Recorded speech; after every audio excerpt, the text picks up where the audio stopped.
Mes chers amis, mes très chers compatriotes, c'est avec une très grande satisfaction que nous apprenons que les forces armées de la République démocratique du Congo sont en train de pilonner et de bombarder les positions de l'ennemi, les positions de l'AFC M23, un mouvement terroriste soutenu par le régime criminel et sanguinaire de Paul Kagame, un régime qui a longtemps bénéficié du soutien, du laxisme et de l'impunité des pays occidentaux, le même pays qui nous ont demandé en 1994 d'ouvrir nos frontières pour accueillir les réfugiés rwandais et épargner ces pays de l'hécatombe du génocide.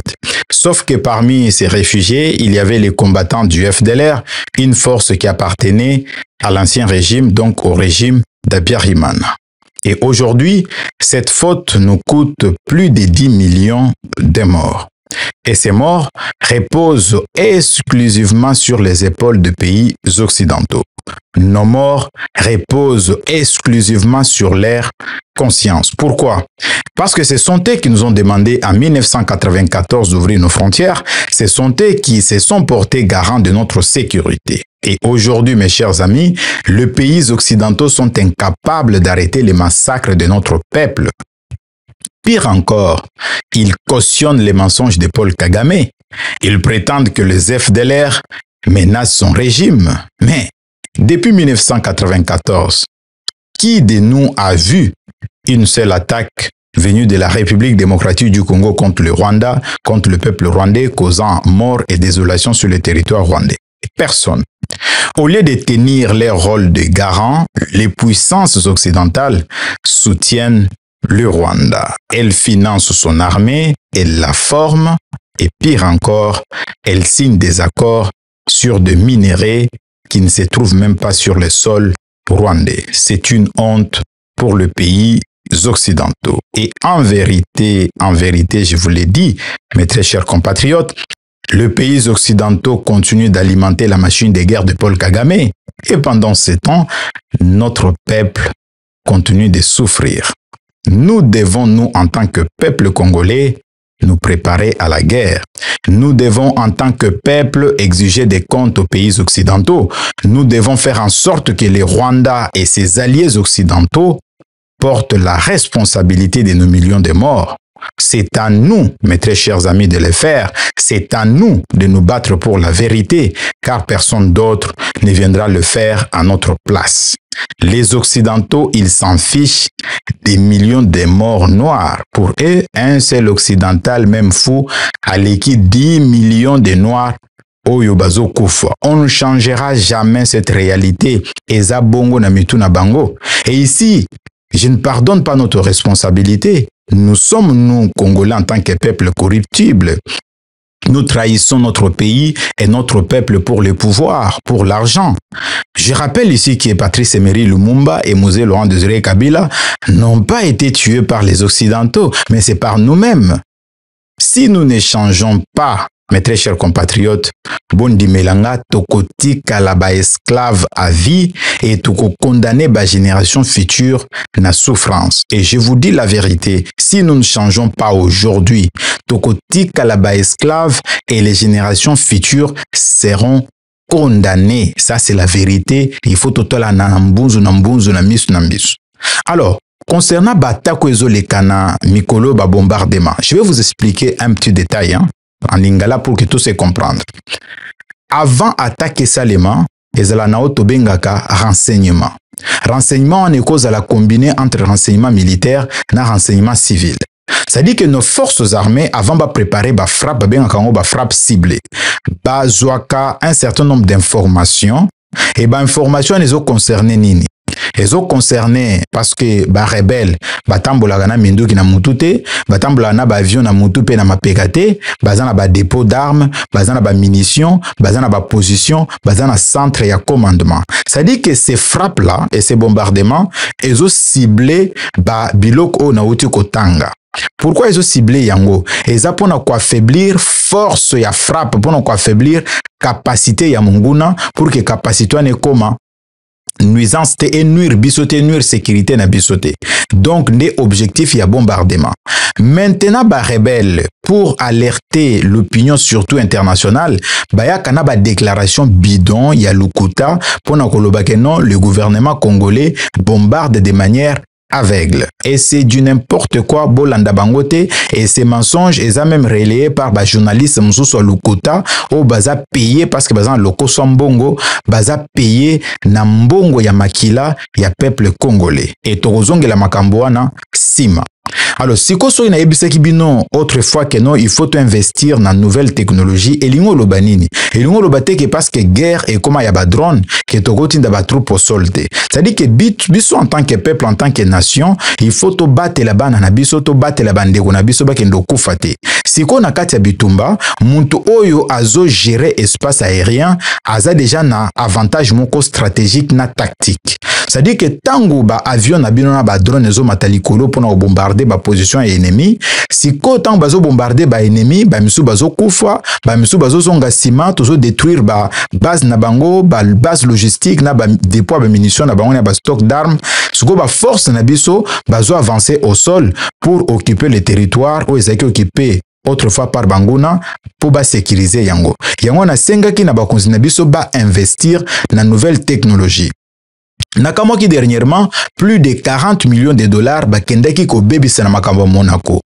Eza du n'importe quoi. Parce que ba drone iranien na ba drone russe, ils ont coûté entre 20 000 et 30 000 dollars. C'est-à-dire qu'avec 42 millions de dollars, tu vois qu'on sombre au moins plus de 2000 drones, qui qu'on permettre biso to bunde bitumba o et to longa.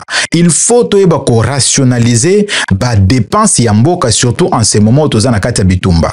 Na moment tu na bitumba oyo, tu zalaki batumo ko fallait te réduire même taille ya gouvernement parce qu'il faut faire ce qu'on appelle des restrictions budgétaire parce que tous en a ba priorité ou ezo sala que non so to kebite mboka na biso ekoki ko se désintégrer. C'est pour ça on senga ba konzi na biso ba investir na capacité aérienne pour que tolonga bitumba ou ba investir na nouvelle technologie ya communication ya onde ko permettre biso tozala na avantage stratégique sur monguna.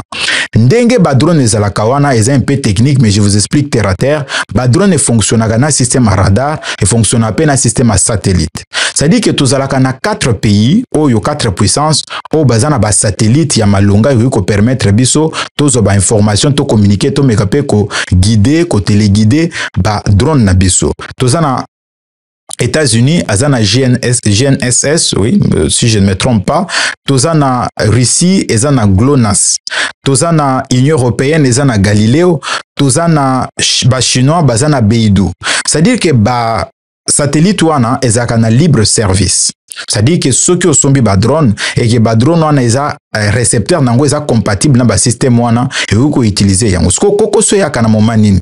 Koko so ya kana moment que non ceux qui par exemple mboka moko boy, par exemple États-Unis ou la Russie ou la Chine, tozo utiliser ba satellite na bango, ceux qui baza pour les Rwanda, c'est-à-dire ba ko embrouiller biso na kati ya satellite na ba ko manipuler biso.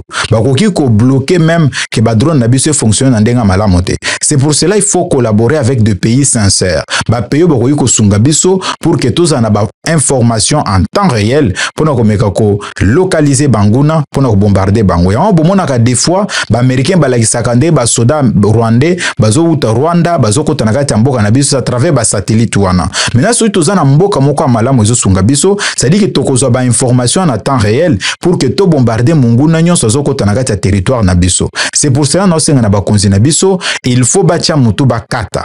Muntu akosunga biso ye wana nde moninga. Tokoyi kozala batu ya batu te, tokoyi kozala mwasi ya muntu te, toza libre, nous sommes un pays souverain.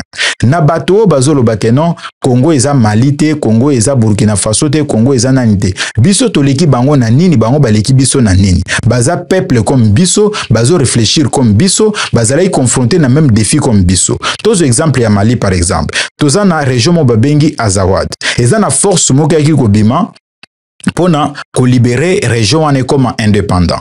Donc parce que les gens les a peuplés na ba population de Touareg. Alors force one les allaient soutenus par les terroristes et puis par certains pays occidentaux, ils soutenus par ba force one. C'est comme ça que non ba terrorisme ou meleki na kati mboka wana Mali est perdu qui ba territoire na yango ebele ou les allaient occupés par les terroristes.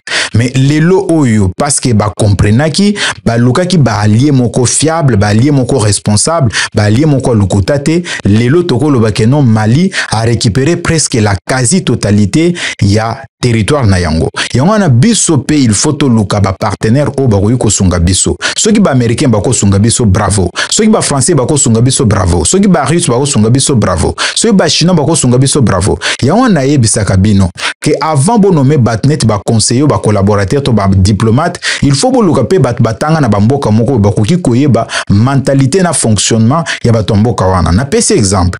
To ko somba jamais mindu qui pas ba chinois et pas ba turc. Pourquoi? Parce que ba turc na ba chinois, bango ce qui prime c'est le commerce.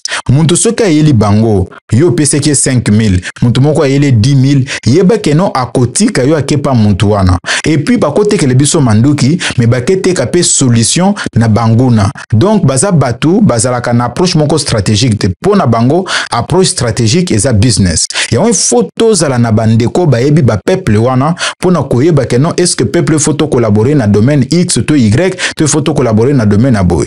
Pour nangai ba chinois na ba turc, tu faut développer ba relation commerciale na économique. Mais s'il faut que tala makamo manduki, je pense que tokotanga bambo ba kombo bambo comme miso wate, mais faut que luka ba partenaire o baza fiable, baza sûr, o ba ko sunga biso pour na ko renforcer capacité ya forces armées na biso. Toza et pas na biso, ce qui est na ba pont, ce qui est na ba aéroport, pour permettre que munguna ce qui a tie maboko na biloko wana et comme avantage moko stratégique pour naie to détruire yango, to bombarder yango. Donc toza la na plan ya guerre. Guerre o po ici la nasina ebisa bino nazo répéter lisusu, il faut to komisa yango ti na Rwanda. Musée Laurent Désiré Kabila avait raison de dire que bitumba il faut ezonga place et uta. Malheureusement musée a kofa na ba circonstances a kofela wana et puis na contexte pe à l'époque na 2001 ezalaki contexte mususu mais ceux qui musée azalaki vivant na contexte à lelo oyo je ne pense pas que balinga babomaye je pense que to longa bitumba oyo kala yango wana babomaki parce ba yebaki ke aliru azokendele to linga ki to longa bitumba oyo mais lelo bakobomanga lelo bakoboma Félix Tshisekedi lelo bakoboma soki nani mais bayeba ke non toza déterminé pour te faire respecter dignité ya peuple congolais na dignité na biso tozala makasi tolinga mboka na biso koleka nyonso mbongo ekotikala makambu nyonso ekotikala mais oyo ekotikala malamu pona biso na mokili oyo eza o tosala pona bana na biso o tosali pona communauté na biso o tosali pona ba voisin na biso o tosali pona mboka na biso Patrice Emery Lumumba zali suna mokili oyo te mais boye baete eza na mboka moko to bengi Russie plus de 11 000 km de chez nous université moko ya munene ezo porter kombo ya Patrice Emery Lumumba eza na mokili mobimba ba boulevard ba avenue ba rue ezo porter kombo ya Patrice Emery Lumumba pona nini po bolamu oyo atika na kati ya mokili oyo na osenga na bakonzi na biso bati ko gaspiller ba mbongo pona ngai ba ministère net ya formation professionnelle ba ministère net ya jeunesse il fallait ko bannir yango ko intégrer yango na ministère ya défense parce qu'il faut ko mobiliser jeunesse na biso ba kendo défendre ba jeune na biso au baza na zone occupée. C'est comme ça que ça se passe dans tous les pays du monde où ils sont occupés illégalement. Longo nyanaba na mboka avec Nzambe tokolonga tolinga mboka na biso koleka nyonso ezalaki ngai professeur Nabino ya militantisme patriotique na kati ya chronique na biso ya interpellation. Merci et à très bientôt. Je vous aime très fort et que Dieu vous bénisse. Nous sommes arrivés à la fin de cette édition. Merci à vous de nous avoir suivis jusqu'ici. Si vous avez apprécié ces contenus, n'oubliez pas de vous abonner à notre chaîne, d'activer la cloche de notification pour ne rien manquer de nos prochaines vidéos. Likez et partagez cette vidéo. On se retrouve très prochainement. À bientôt.